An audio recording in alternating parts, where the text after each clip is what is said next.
This video teaches you how to use Jamovi for the assignments in this course.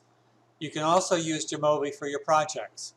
Best of all, Jamovi is free to download.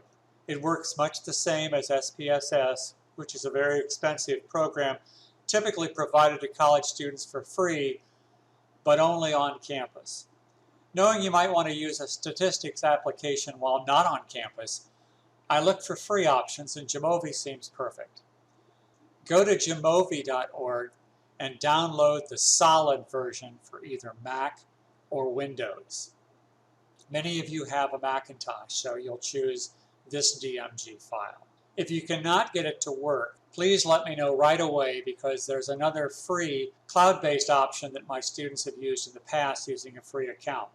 Jamovi does not require a password account, and I like that it's a downloadable program. It's free, you run it from your computer. The only other file you must have is a data file, either the sample data file you need for Module 5 available on OAKS, or your own data file created when you run the Qualtrics program explained in a different video. If you want to play this window while you follow along with your copy of Jamovi, you can open a second window on your computer to toggle back and forth. I will have to assume you've already downloaded the Module 5 data file from OAKS, so you may want to pause the video now if you need to download it onto your desktop. Look under the Content tab for the Other Files folder and download Module 5 All. Okay, if you're all set with Jamovi and you've opened it and you have that spreadsheet file, please follow along. The first thing you might notice is a menu in the upper left-hand corner with these three horizontal lines. Some people call it the hamburger icon. You're going to open the file on your computer desktop or wherever you downloaded it to. That is labeled Module 5 All, and it's a CSV file.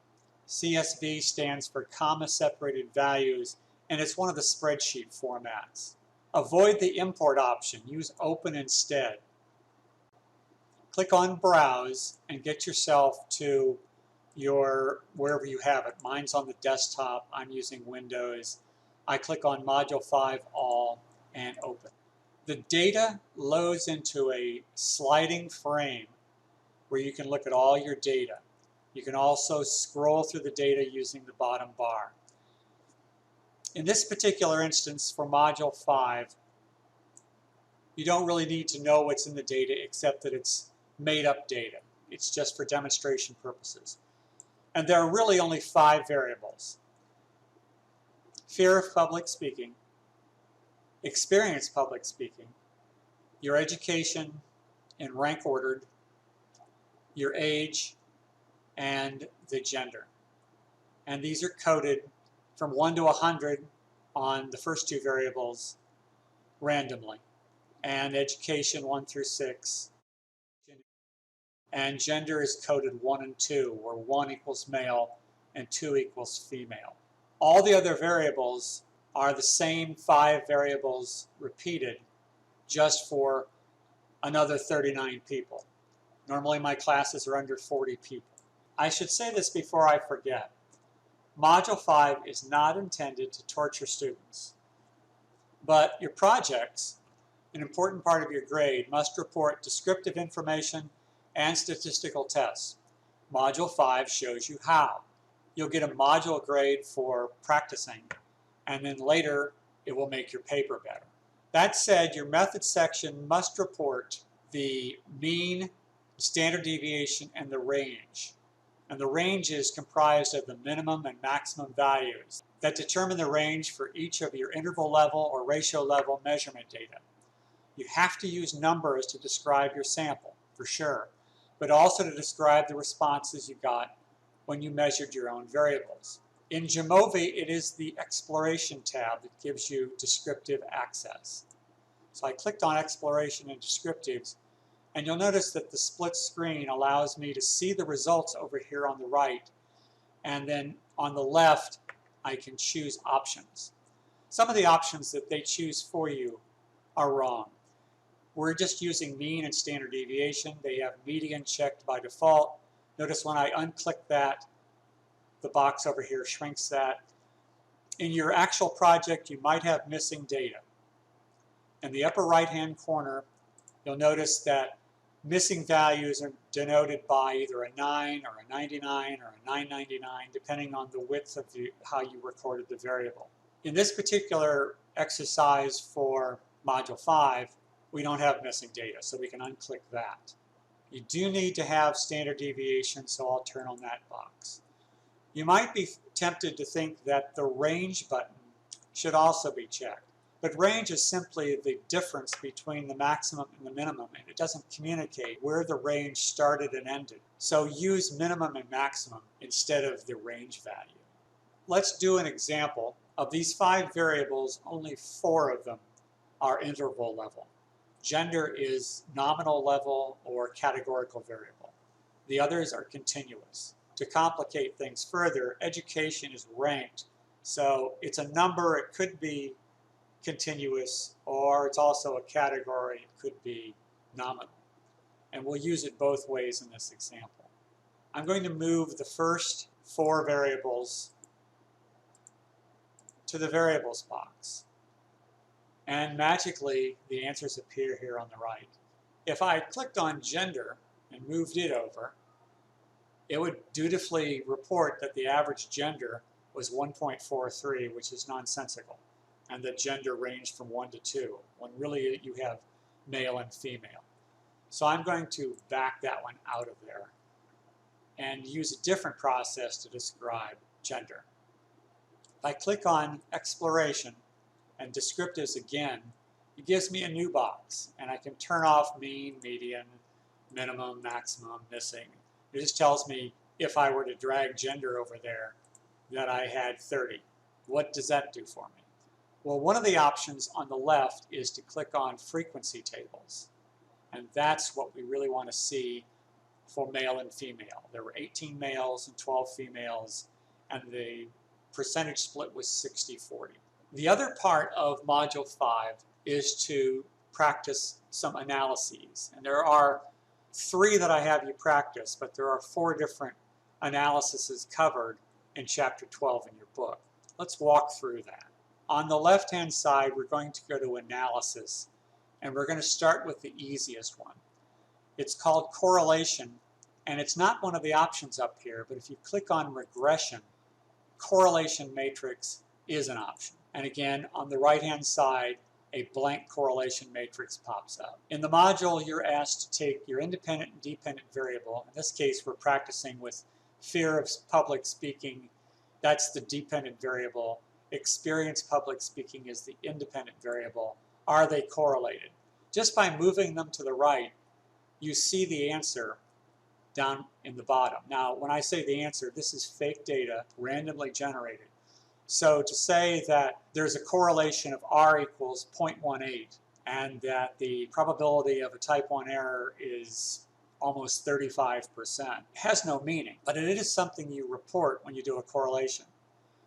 And if you have 30 people, the way you would display this would be R, 28 in parentheses. 28 is the degrees of freedom. You started with 30 degrees of freedom, but you had to lose 1 for each of the parameters that you used, which was fear of speaking and experience. So it goes from 30 down to 28. Then the equals would be Pearson's R, 0.18, and the p-value, that is the probability of a type 1 error, would be p equals 0.35. I usually round everything to the hundredths place. If you forget and it goes to the thousandths place, I'm not going to take off any points for that. How would you report this? You would say that fear of speaking and experience speaking are not correlated. Why not? Because p is not less than 0.05, and that the value of that correlation is 0.18. The next test you might be asked to do in Module 5 is the ANOVA. So I'm going to click on one-way ANOVA, which is what it is. It's one way because there's only one grouping variable, and we're using education as if it were a category. And the dependent variable, again, is fear of speaking.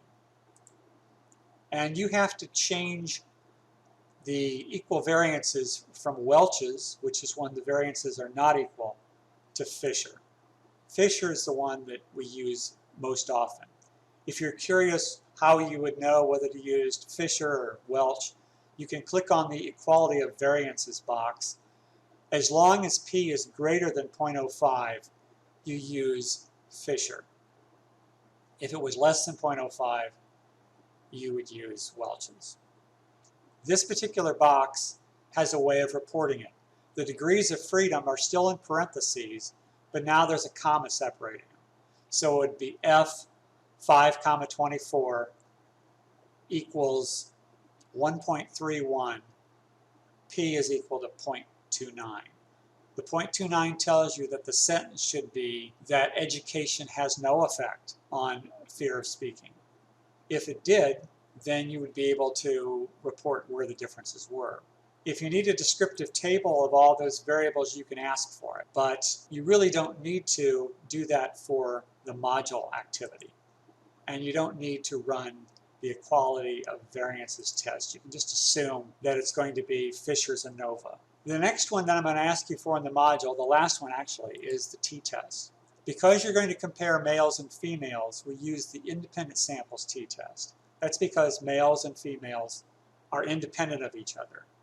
If you were doing a before and after comparison with the same group, you would use paired, but we're going to use independent samples.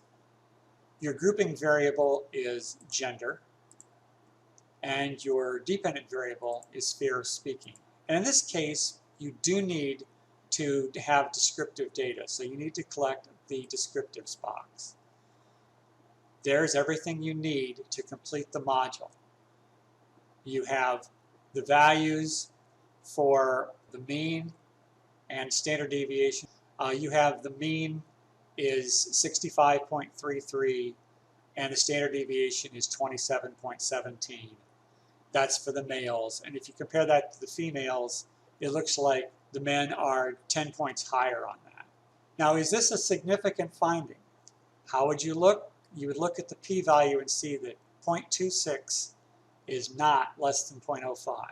There is no difference between the men and the women. And to write this in a finding for the module and then again in your papers, if you use a t-test, that is, you would have t with 28 in parentheses equals 1.14, p equals 0.26.